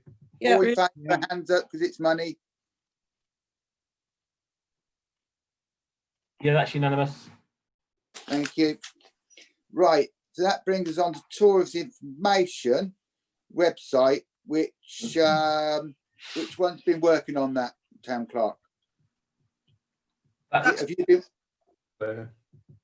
Claire. Okay, Claire. We've looked at a few options. The first and probably the most obvious one is that we would go to Impact, who did the Town Council website. They've given us a couple of quotes on different things, which are ranging from the fairly basic at 2,335. This is to design the website, up to around about 3,500 for a much more complicated website. However, and I have to say this is only a verbal at this time because we are still looking into it, but Emma and I are keen. We've been looking at some software called Squarespace about whether or not we could cut out the middleman, design it and basically put it up ourselves. We've only been looking at it for about 3 days, but I do have something, if I can screen share it for you, if you just want to have a very quick look at what we would suggest that we might do. I think I can screen share with you. This is going to be impressive. Or not. Bear in mind. I'll probably go back to Gavin myself after that, Claire. I'm struggling to find it on my thing. I just bear in mind, please, you know, this is 2 or 3 days work and we've never used this software before. So it is very basic. And I can hit screen share. Oh, there we go. Hopefully that one this will work for you. Can you see this piece here on the left won't be there. This is just for the design of it, but this is how it would look. So we'd have a section for shop, section for dine, section for stay. So if just click in, none of the content is here. It is just vague. So for each shop that would have their own, a photo of some text and then a link to go to their website. Yeah, it looks good. I think it looks good. I like that, Claire. That's nice. It's nice and clean. It's clear and simple. Yeah. Very good. Yeah. Looks There's still a lot of work to do. So we'd like plan your visit. You were talking earlier, so we'd have all our attractions, a section for walks and parks. You were talking about shop mobility and accessibility, so we could have it. Pages on there. Itineraries. It is very, very, very early days. It looks pretty smart, doesn't it? Yeah, it does. Really lovely. Are we happy to allow Claire to? Yes. Yeah, absolutely. Yeah. The big advantage is that we can probably run this from £15 a month. I have to admit, I have spent £21 in order to put this together, just to get it started so that we could see the feasibility of it, because there was no point in showing it to you if it was beyond Emma and I to actually put anything up. But I think we could bring the cost down to £15 a month, which if you think it's going to cost £3,500 to get Impact to do something for us. Well, it's looking the way to go, isn't it? Yeah. Absolutely. It gives us the ability to update it and change it when we want as well. So we don't have to rely on a company to change and amend things when we need to do it. Brilliant. Before we go back to screen, because I can just see Claire now. I haven't been able to see you all evening, Claire, and now you've gone again. Swipe your screen, Robin. I'm not. I told you that it's working at the moment. I've got Claire back.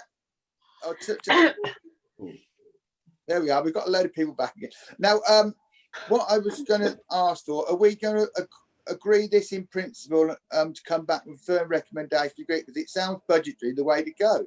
Yeah, absolutely. Impressed. So are we agreeing it in principle that we want this to go? Agreed. And we'll agree. Agreed.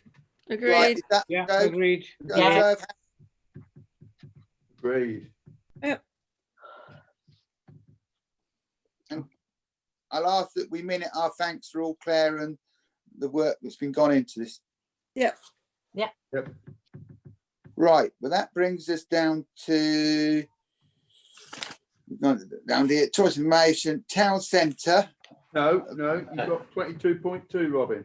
Have I got 22.2? Yes, I have, Terry. Right, 24.2. Receive a report for the deputy town clerk. What's that on there? That's it, isn't it? Reopen of the two.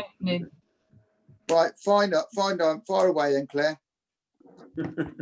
What we would like to do, the proposal is that we will look to open the TIC, physically open it again on the 4th of July, which is the point at which, if all goes well with the government, well, basically 4th of July, if that's when the government eases the lockdown again. What? So Independence Day. Independence Day, good choice. The point is that when the bars and the cafes and more of our service industry starts to open, even if it's not so much about get a lot of people to come into the town, we need to be there to publicise that they are open, what measures they're putting in place to for COVID-19. And I think that it would be sensible if the TIC had that physical presence in the town from that time. So that's the recommendation. And sorry, Robin. I'll just make a suggestion that I don't think we need to double check this. You're working very hard with this, and we give you ability to make that decision closer to the time. Only that if we reopen the town, can I ask that we do a press release including the new mayor to reopen the town? I think that's the appropriate way forward. Yeah. That the mayor reopens the town, not one of us. Yeah. Okay. Agree. Is that okay? Yeah, that's okay. Yep. Okay, now I'll try and get back on track.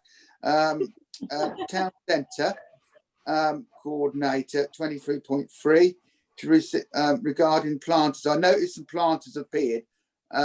We had a long discussion about that. I'm very pleased to see them when I was in the market. I think they look lovely. Yeah, Can I have an update on that, Amanda? Right. We had decided that we wouldn't have hanging baskets and the normal planters this year, because obviously with the boys not having the time to go out and water them, they're doing essential work only.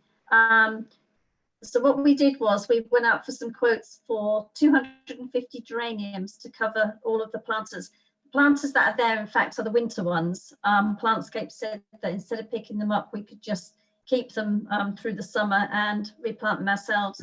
Good. So I managed to find a company in just outside of Northampton that could provide us with 250 geraniums, and with a lead time of, that was last week before.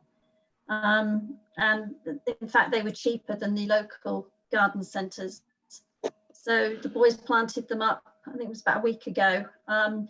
The canna lilies that are in the planters outside the sorting office, I think this must be our third year with those. Lee overwinters them in his greenhouse and they're doing really well.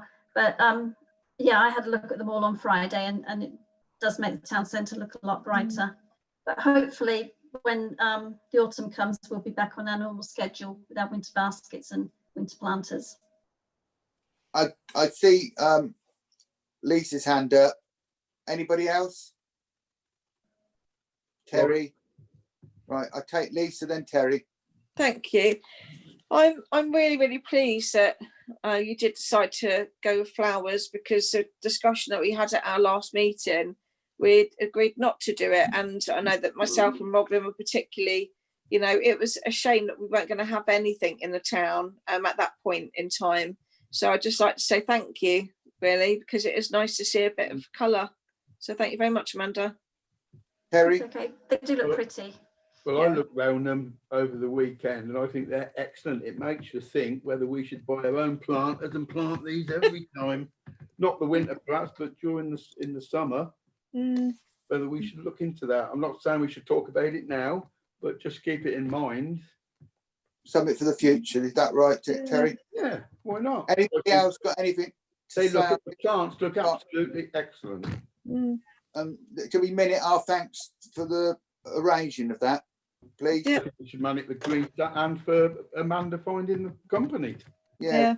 I think we should, you know, it's positive. Cheered me up when I walked around there, looking at those. It takes quite a lot to do that, I know, Tal, but right. 23.2 to receive report the town clerk about businesses. Now, let's hear what you've got to say. Okay, so a few things. We had a meeting of the Economic Development Working Group not long ago to discuss this subject. So you've been attached to the minutes from that meeting, which was a very lengthy, helpful discussion. We've been contacted by Buckinghamshire Council, who are keen to provide all kinds of help and support, and they're working things out as they go along, at the same time as officers all changing roles simultaneously. So they're trying to juggle a whole set of different things. And also the government have produced the reports, which we've also referenced, Safer Public Spaces, which leaves us with the real question for Buckingham of what measures could we take or should we take to help the town reopen and make it safe for businesses and to support businesses. The kinds of things that are being suggested are, do we need one-way pedestrian systems at some points? Should we shut down some parking spaces so there's more room for pedestrians to queue and pass by one another?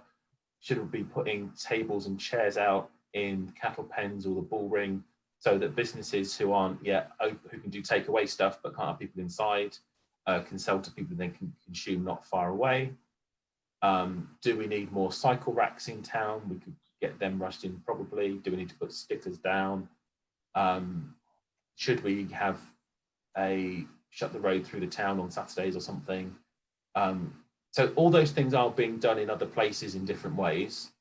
There's lots of general goodwill from public sector to do things if we want to do them.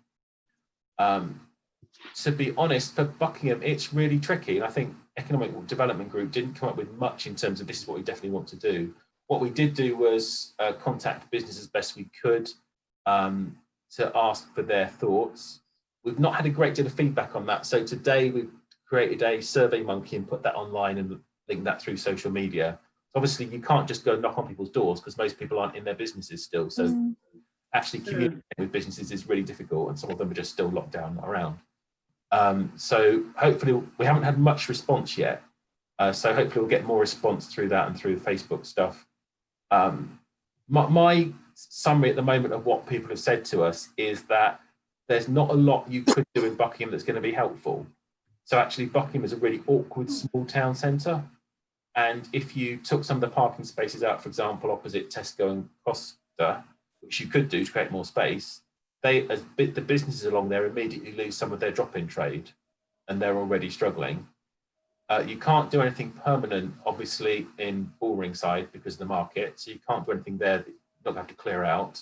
And also down the cattle pens, because to run the market safely with all the stalls, we're going to have to start extending the market possibly down into the cattle pens, as well as having the flea market down there. So on Saturdays, you might not have much space left at all. But in the rest of the week, you could put out tables and chairs down there, if that's what people wanted. But somebody's got to manage them, and you then risk people hanging around in town in a way that you don't want them to. Do you leave them there at time and create an unwanted nighttime economy? So I haven't got anything in terms of strong proposals for Buckingham at the moment. We're still asking the question and hoping for wiser brains to come up with something clever if we need to do it. We could. The only other thing is in terms of the pedestrians. I think the biggest issue is outside the butchers. But you could create a one-way system. But I don't think if you put a one-way system in Buckingham there or down Bridge Street, I don't know how people would follow it. And you can create a really long circuit to go around and make it practically. And at the moment, people are actually, avoiding each other, aren't they? They're just kind of across the road. There's a thought that when more people open up and there's more traffic on Monday in a few weeks' time, it will become more tricky, and there might be an issue that we don't yet have. But it's hard to know what that'd be and exactly how to solve it. Thank you, Margaret. Then John. And Martin. And Martin, sorry, I can't see. I'm sorry, mate. I don't like to leave. So one thing that people have raised with me is about whether the free car parking can be extended. I don't know whether we know, so obviously that's not within our control. Do we know what Buckinghamshire Council is proposing as far as reintroducing charges is concerned? No, we don't. So, sorry, I should have added to that that was also raised at Economic Development Group, and I did ask that. So on behalf of, I asked the officer on behalf of the Economic Development Group, and I asked if we could have it till at least end of December. But we're waiting to hear a reply for that. What they did say was whatever they do will probably be consistent across Buckinghamshire, which means they're going to do the same to us as they do to Aylesbury and High Wycombe and Beaconsfield. Right, John. I think we should try and think radically. I mean, obviously, we got to think about the impact on businesses, but I do wonder, in terms of distancing and people being safe, whether we should introduce some sort of one-way system into the town through the use of lights by the butchers, for example. That is a real pinch point for people. Elsewhere, it might work, although I do worry. I was thinking about this as I was queuing outside the fish and chip shop the other day, is what happens at the moment. Only a few shops are open, and the queues that are outside don't tend to interact. But when more shops are open, then the queues are going to get really, really complicated, and how are people meant to navigate the pavement if there are queues everywhere? I don't think nationally this has been thought through, and I think locally it's going to be a nightmare. So I don't know whether we need to consider the idea of a road closure or a one-way system or lights maybe by the old jail that will hold up traffic. But as we know, the traffic that gets held up tends to be the traffic coming through from Milton Keynes going off to Brackley. Yeah. They're not stopping in the town. They're not coming in a shop. They're just using us as a rat run. And I think we should, we should sit down with the traffic planners and the UBC councillors and say, look, can we think of something imaginative to do for the next few months that will, that will not exclude people from the town. We want people to come to the town and do the shopping, but actually there are other ways of doing this. And maybe we should, invoke a road closure between the old jail and Barclays or something like that. And just say, no, that's not going to be useful. If you want to come to their places, you have to come all the way around another way. But right now, for the purposes of social distancing and safety, the road between the old jail and the road that goes up past Barclays, that's going to be closed. Right, I'll take Martin and I'll come to you, Lisa. Thank you. Thank you, Robin. That's it, Robin, that's the one. Yeah. Yeah. It was on the tip of my finger. Was it? Well, I'm very well balanced there, then, Martin. If you could balance me on the tip of your finger, you're a very strong man. Right, here goes. I think all these ideas are good. What I'm worried about is with inclement weather, and all the queuing and other things we've got in place. I'm not going to queue in the rain. I saw this a couple of weekends ago. I think we came into town from the garden centre to go to the stall, and unfortunately we had our cagoules on.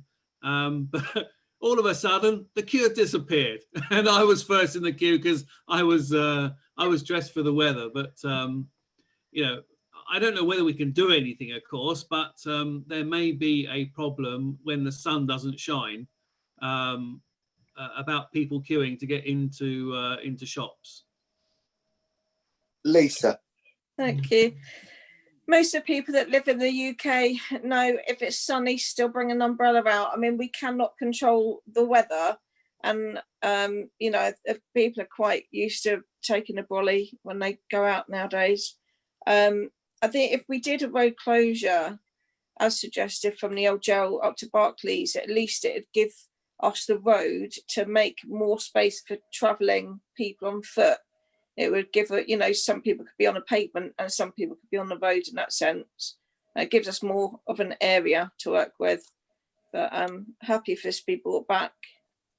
Right. Before I go to Geraldine, road closures would cost us, unless they were going to give us a bucket deal on it, would be quite expensive because it's not in our road closure order what we pay for per event. Well, I think we could ask town clerk to investigate that as an option to come back so we know what the cost is.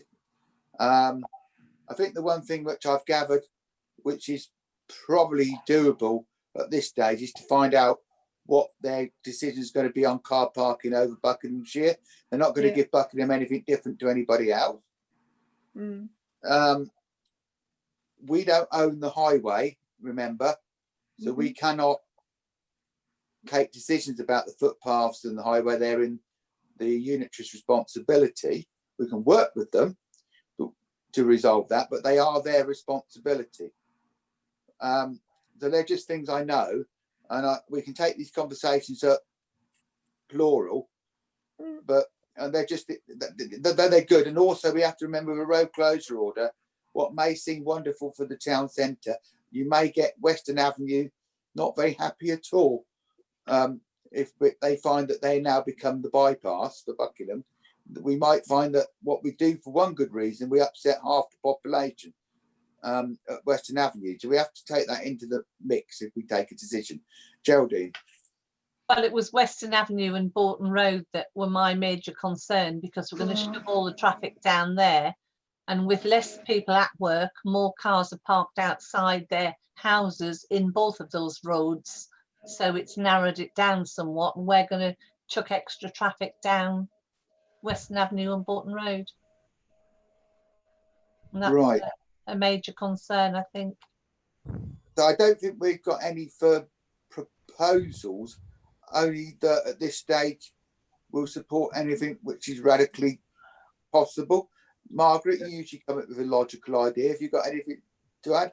Hand up, Madam Chairman. And Andy, sorry.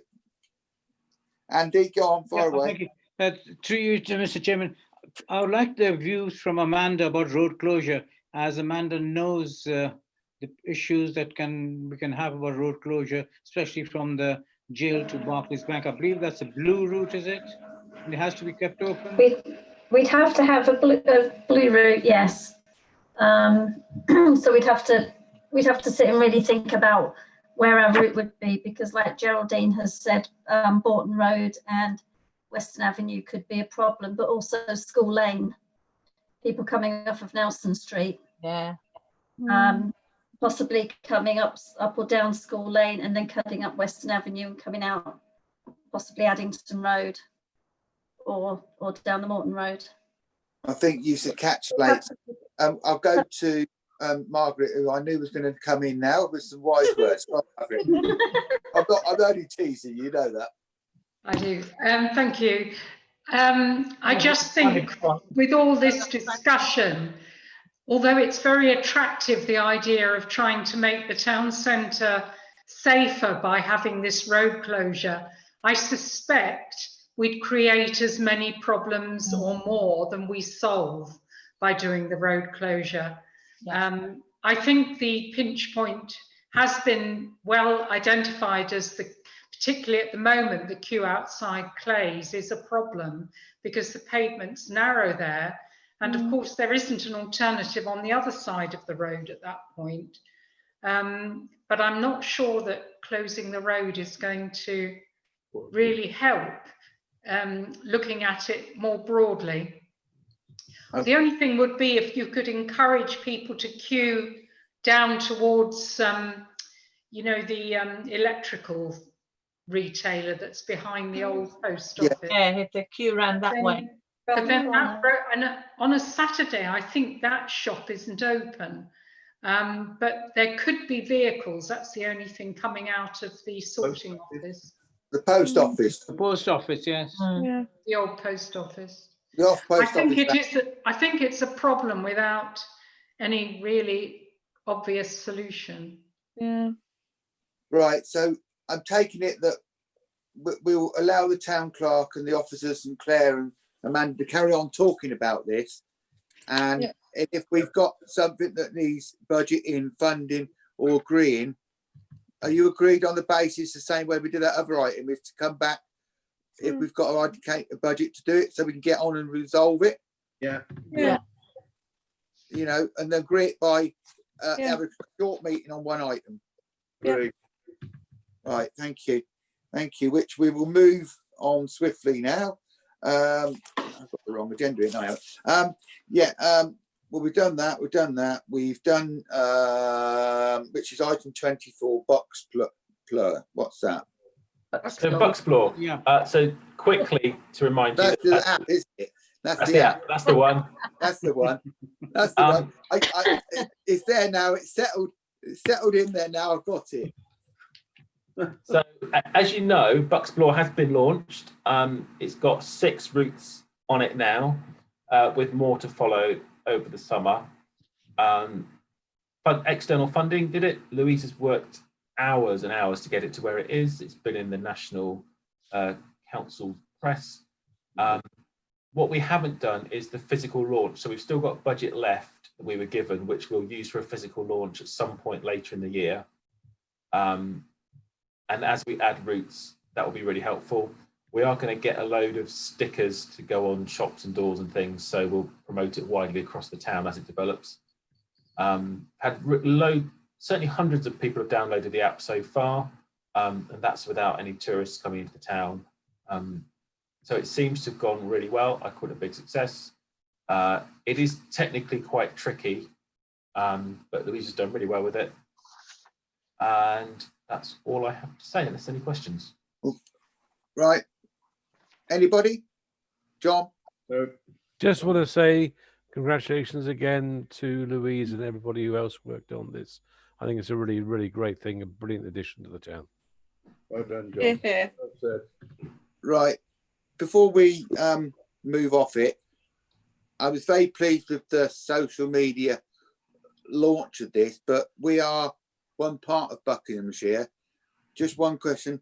Have we managed to, in our discussions with the Unitary Council, ask them to take this app into their system? Because they're supposed to market the whole of Buckinghamshire. Ask them to promote that app so that it's promoted further up the county and might even get people come here. So we do talk regularly to Visit Buckinghamshire, which is funded by partly through the Unitary. They're aware of it. They put it into some of their stuff. There's an ongoing battle because you have to keep raising awareness of Buckingham with them, and every quarter they produce stuff. So yeah, yes, we're trying to achieve that. But have they come back doing it? Should we contact the cabinet member for economic, Steve Ward, who's a good old boy, actually? He's one of the politest blokes you're likely to meet. Can I propose that we write to Steve Ward, the cabinet member, I've got his name right there, I think, write to him and ask him to promote this app for Buckingham, you know, further up the county, because the road just go both ways. Not all roads lead to Wickham. Yeah. Or Chiltern. The road can come this direction as well. You know, he's a nice enough bloke, so I think we should write to him and tell him that, to encourage him to say that we'd like to do a bit of joint publicity around it with him in Buckinghamshire, and we've got the mayor and we've got the officers who've done the app, and we could do a bit of joint publicity around it with him about promoting this app and see if he's interested in doing it. Councillors love publicity, and we've got the mayor, and I'm conscious that she's not going to have many visits out to events with coronavirus, so we've got to make use of her in other ways, which is she can speak for this app and whatever and be briefed on it. Are you happy with that? Yep. Yeah. Yeah. Okay, thank you. 25 youth council. I don't think there's anything up to update really. We can't do anything. Press releases, I think we've just agreed to, haven't we? One anyway. We've agreed that Geraldine would do one earlier in the evening, didn't we?